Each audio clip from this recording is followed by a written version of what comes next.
I want to bring in Dan Perry now, former Europe, Africa, and Middle East editor for the Associated Press. I want to share with folks at home once again the Israeli government spokesperson talking about these horrific sexual violence acts. The information published so far is simply horrific. Eyewitness and forensic accounts of violent rape, gang rape, sexual mutilation, pedophilia, and even necrophilia. Hamas is a terror group. It is evil. They carried out these acts on October the 7th. What more can you share and elaborate upon what the spokesperson said there? Arnie, I don't know if you really want me to share or if the viewers can possibly stand any elaboration.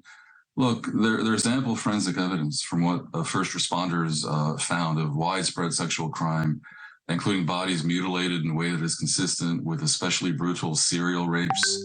There's also quite a few witness testimonies that can attest to the most cruel abuses of sexual organs being cut off and debased, even while the victims were alive. You don't want to believe other people are capable of such things, and yet it certainly seems some are. Proof is complicated by the fact that most of the victims are dead, and of course, some people will never believe even a living victim.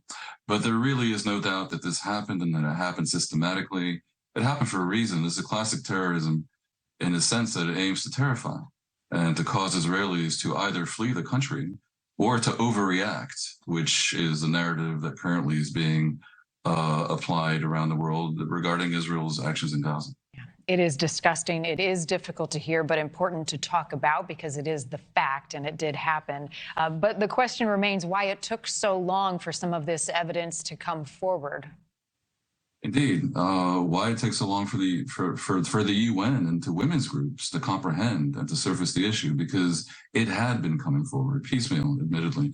I think part of the reason is that in certain circles there is simply no sympathy for Israel and maximal cynicism about the so-called, Israeli propaganda. I'm also noticing a lot of people just don't believe it, and even when they do, they introduce all kinds of false equivalents about basically how all sides rape.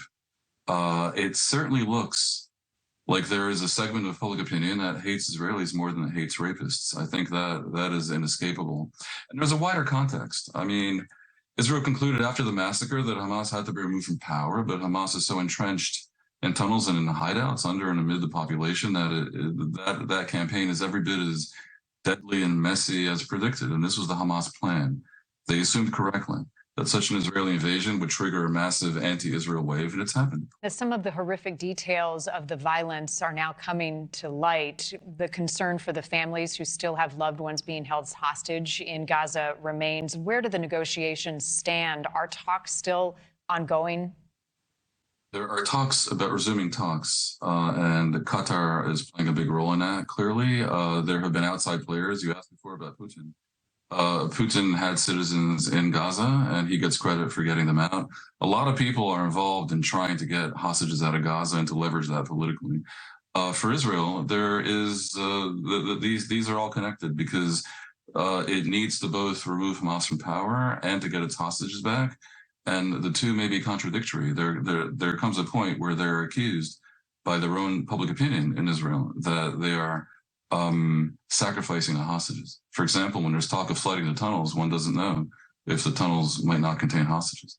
Right, indeed. The Red Cross does want access to the hostages for a well-being check. They have been denied that, but are still in talks with Hamas. Why isn't that happening? And do you foresee it happening at all? The Red Cross has come under some heat in Israel for not making more noise about the fact that it's been denied access. And I think the reason why it is denied access has to do with the way Hamas handled itself in general. Hamas doesn't have, as a jihadist movement, a lot of love for the International Committee of the Red Cross. And in general, the ICRC is distinct from local Red Cross movements that are generally under the boot of the local authority. We have a terrorist authority. They're not going to respect the international norms of how to deal with the ICRC. And so the Red Cross takes what it can get. And as I say, it's been criticized for not demanding more. Dan Perry, as always, appreciate your time.